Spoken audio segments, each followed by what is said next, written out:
Dobrý deň, dnes sme rokovali prvýkrát k plánu B, a teda k reorganizácii dopravy na Kysuciach a dávame nejaké spoločné stanovisko. Pozdravujem všetkých, máme za sebou očakávané stretnutie so všetkými dotknutými ku kritickej situácii s dopravou v Kysuckom Novom Meste, čo sme trošičku aj spokojní, že všetky dotknuté organizácie sa momentálne stotožňujú s našim návrhom,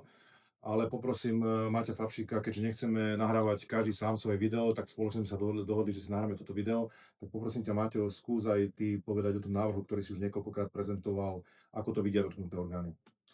Ďakujem a zdravím všetkých.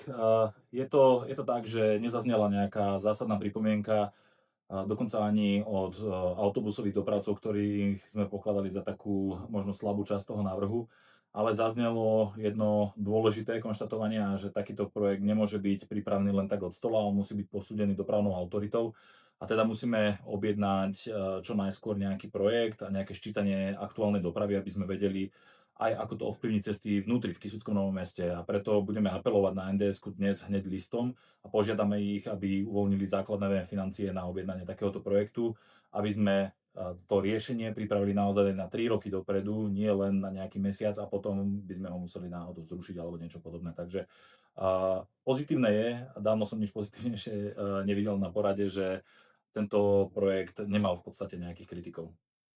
Ja iba doplním, že v podstate nemôžeme to spustiť dnes od dneska, nakoľko, ako povedal kolega, potrebujeme urobiť ten projekt, ale za nás môžem určite vyzvať aj vás všetkých, prosím,